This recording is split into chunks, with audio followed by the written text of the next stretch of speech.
हाल ही में इंडिया के अंदर जयपुर लिटरेचर फेस्टिवल का इनेकाद किया गया। इस फेस्टिवल के अंदर इंडिया के कोने कोने से बहुत सारे टॉप के जो उनके एक्सपर्ट्स थे वो वहाँ पर मौजूद थे और फॉर्मर जो उनके डिप्लोमेट्स थे वो भी वहाँ पर आए हुए थे। इन्हीं डिप्लोमेट्स में बांग्लादेश के अंदर इंडिया के जो हाई कमिश्नर रह चुके हैं पिनाक रंजन चक्रवर्ती साहब, वो भी वहाँ पर मौजूद थे।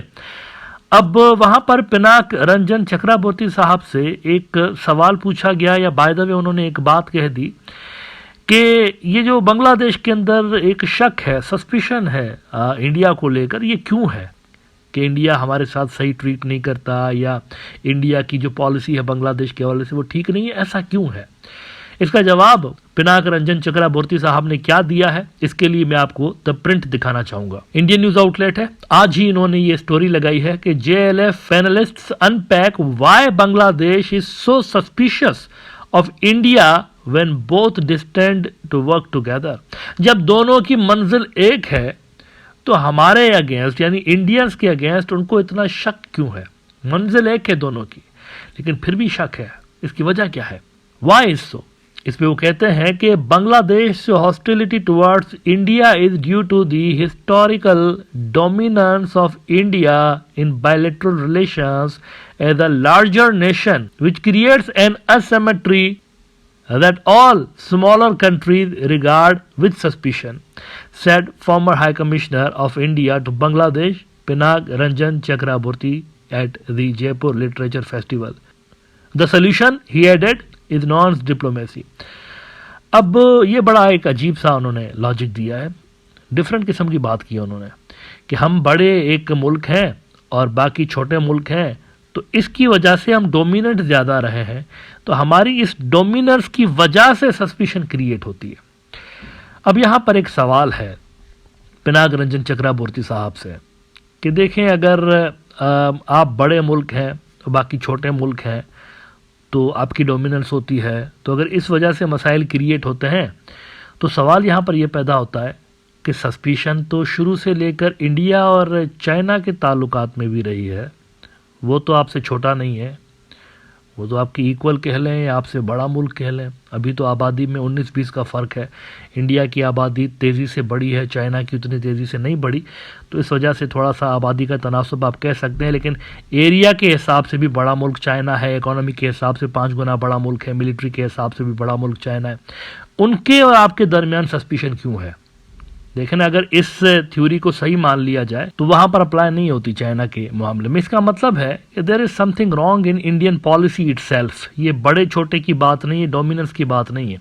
इंडिया की अपनी पॉलिसीज के अंदर कुछ ऐसा है जिस वजह से रीजन के तकरीबन हर मुल्क को उनसे प्रॉब्लम रहा है, सवाए भूटान के। अब देखें नेपाल को उनसे प्रॉब्लम है ना, पाकिस्तानियों को तो वैसे ही रही है, चाइनीज़ को भी है, बांग्लादेशियों को भी है, मालदीव्स वालों को भी रही है, श्रीलंकन्स को भी कभी न कभी रही है। तो यहाँ इंडिया की पॉलिसीज़ का मैं समझता हूँ कि एक मसला है। अदरवाइज़ ये जो डोमिनेंस या बड़ा छोटा मुल्क, इसका मेरे ख्याल से कोई ज़्यादा इम्पैक्ट नहीं है यहाँ पर। एक्चुअली यहाँ पर पॉलिसीज़ का टकराव आपस में होता है। इंडिया की जो पॉलिसीज़ होती हैं उसके अंदर शायद लिहाज नहीं रखा जाता, दूसरे मुल्कों के जो इंटरेस्ट्स होते हैं उनको इतना ज़्यादा खातर में नहीं लाया जाता।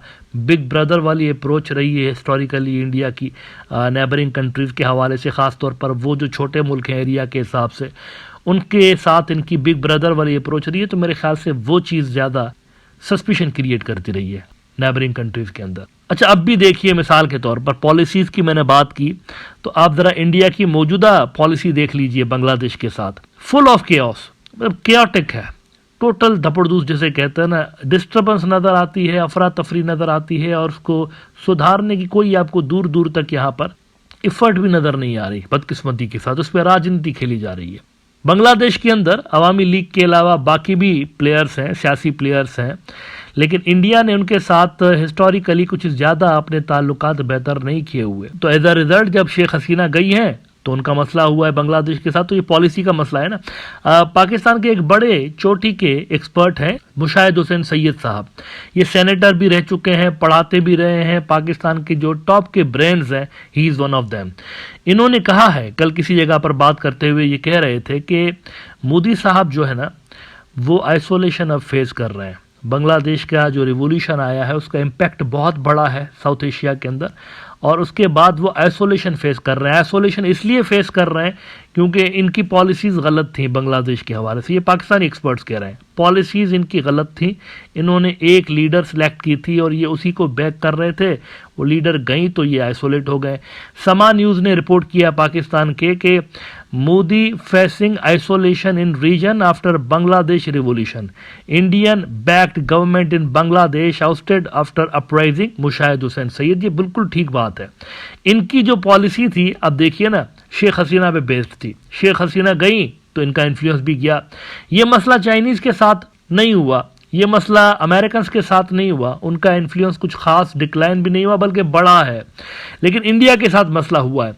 अच्छा, पाकिस्तान का आप देख लीजिए, उनके ताल्लुकात तेजी के साथ इंप्रूव हो रहे हैं ना बांग्लादेश के साथ। आज मुझे बड़ी खुशी हुई कि पाकिस्तान के जो लीडर हैं शहबाज शरीफ, गो के ये कंट्रोवर्शियल हैं अपने मुल्क के अंदर, इनका मैंडेट जो है उस पर क्वेश्चन मार्क है, लेकिन ये एक अच्छा काम उन्होंने किया है कि खालिदा जिया साहिबा बीमार हैं तो उनको कॉल करके उनकी खैरियत दरियाफ्त की है। मैं समझता हूँ नरेंद्र मोदी को भी ऐसा करना चाहिए था। एक अच्छा सिग्नल जाता कि जी ये रिपेयर करने को तैयार है और बाकी के जो पॉलिटिकल प्लेयर्स हैं उनको ये एक्सेप्ट करने को तैयार है। सबके साथ इंडिया को मैं समझता हूं, जमात इस्लामी वालों के साथ भी ओपनली उनको एक्सेप्ट करना चाहिए। अब वो जो पुराना दौर है वो तो लौट के पता नहीं आएगा, नहीं आएगा, लेकिन इस वक्त जो प्लेयर्स हैं उनके साथ इनको मामलात बेहतर बनाने चाहिए। पॉलिसी में अभी तक वो रिलैक्चुएंट है, तब्दीली लाने के हवाले से वो रिलैक्चुएंट है। अभी भी वो चाहते हैं कि कुछ ना कुछ करके अपनी ही मंजूर नज़र सरकार यहाँ पर बिठा दें दोबारा कोई। ढाका ट्रिब्यून ने देखें क्या रिपोर्ट किया है। BNP media cell, Pakistan prime minister wishes Khaleda Zia a speedy recovery. इसमें वो शहबाज शरीफ को कोट करते हुए लिखते हैं कि I am perturbed to learn about your health issues and wish to convey my best wishes for your swift and complete recovery। और मजीद उन्होंने कहा कि you have been a towering figure in the political landscape of Bangladesh. Your unwavering dedication to public service remains an inspiration to many. अब देखें, ये मैं समझता हूँ कि बड़ी ज़बरदस्त पॉलिसी है। यही पॉलिसी आपको चाइनीज़ की भी नज़र आती है, पाकिस्तानियों की भी वही पॉलिसी है बांग्लादेश के हवाले से। दे were not anti Sheikh Hasina. अगर देखा जाए तो शेख हसीना के दौर में भी कोशिशें हुई थी, इमरान खान की तरफ से कोशिशें हुई थी, टाइज़ को बेहतर करने के लिए कोशिशें हुई थी, लेकिन उन्होंने घास नहीं डाली ज़्यादा शेख हसीना ने, वो अलग बात है। अलबत्ता उसके साथ साथ आप देखिए बीएनपी, जमात इस्लामी सबके साथ कंफर्टेबल है। चाइनीज़ की भी यही पॉलिसी है, लेकिन इंडिया की पॉलिसी ये नहीं है।